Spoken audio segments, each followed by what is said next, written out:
This is Marilyn Plaisance, and we're back again for episode 2 of Mirror Mirror on the Stand. This is the magic mirror, which we'll be doing a lot more with later, and this is the stand. And on the stand today, we brought in Queen Faustina and her cat Dupre.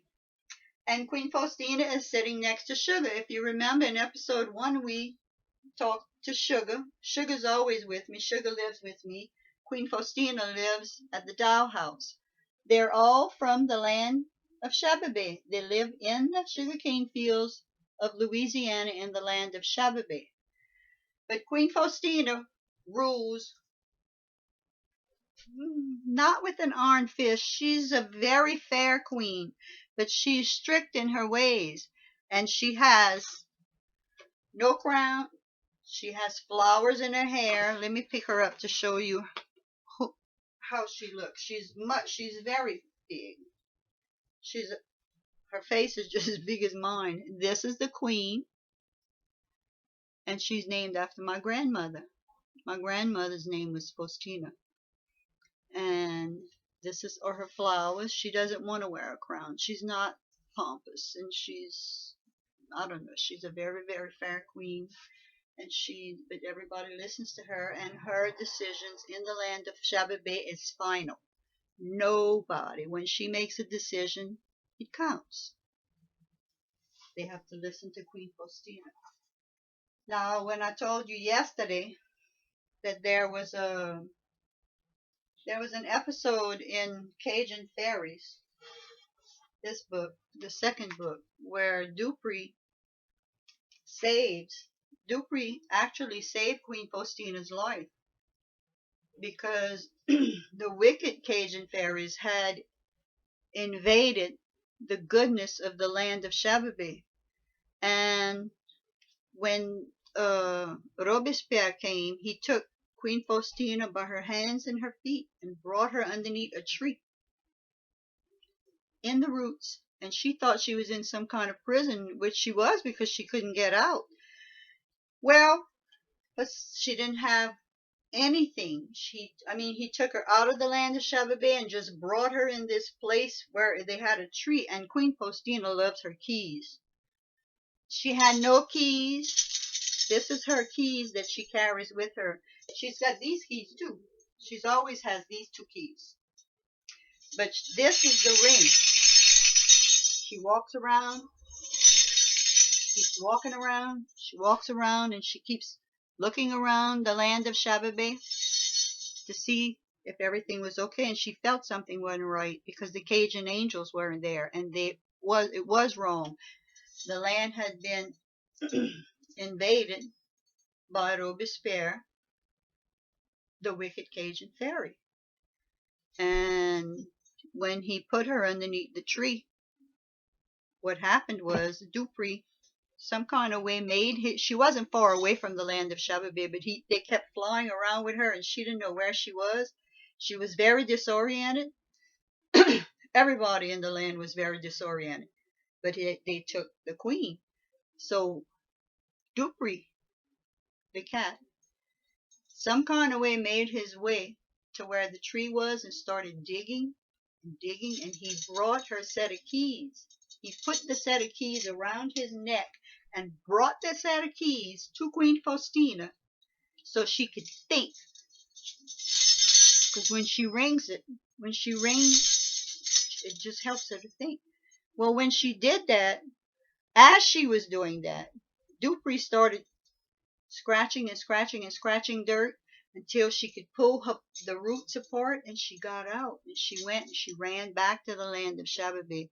You have to read the book to find out what happens. I'm not going to tell you, but everything was destroyed. Just everything was destroyed. Now you figure out. You're going to have to read the book to find out if the land came back to normal or not, because it's a magical land. And Robespierre, you have to read the book to find out what happened to Robespierre. Like I said yesterday, I'm not bringing Robespierre in this mirror on the stand, because he's bad. We don't want bad people. We don't want to have any kind of bad people. So Robespierre is gone, out. He's out of the land of Sha Bebe. The queen made it. Let me fix her up. Oh, Sugar's with me. This is Queen Faustina. This is Dupre and little Nunny. And I want to tell you something before we close this. In episode 1, I said that they have a run of the quilts. And they do. But they have it once at the end, the last day of every month, they have a run of the quilts. But on Halloween Eve, when I told you, that's the one that they have the most fun having, is on Halloween night. But they have it at the end of each month. 100 dolls that Madame Plum makes flies out of the land of Sha Bebe and goes into human land, because some little girl or boy is going to get a Sha Bebe doll, because we have boys and girls, the ones that go to school. And this is what the land of Sha Bebe looks like. And this was drawn up by my grandson Jordy. In the middle of the land of Sha Bebe, there's a braided rug road. And I illustrated 3 books. And for some reason, I could not get a braided rug road in the middle and the quilts flying out like Santa Claus with the reindeers. So I told Jordy, I said, if you could get them to go out, sort of like Santa with his reindeers, and this is what he came up with. I'm very proud of him. He did this in 2006. This is Madame Plum's house. This is where all the dolls are popped to life. And then this is the braided rug road. And then this here is the way they fly out. And this is Madame Poulette, who runs after each quilt. And when she tips it, each quilt with her magic wand, the quilts fly out. And everybody, the wizard, Madame Plum, Marie Lavie, Miss Betty Lou, and the Queen, and the sugar mill ladies, they're all there to look, and they love it. They love the running of the quilts. So thank you, Jordy. This is what I wanted to say too. Thank you from a very talented young man. His name is Jordy, my grandson, and I love him. And Sugar, that's about it for this one. We wanted for this episode to introduce you to the Queen. And like I said, she rules, and I love her.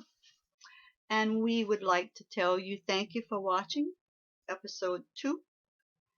And we want you to be happy, and we want you to enjoy every day, and we want you to enjoy Sha Bebe.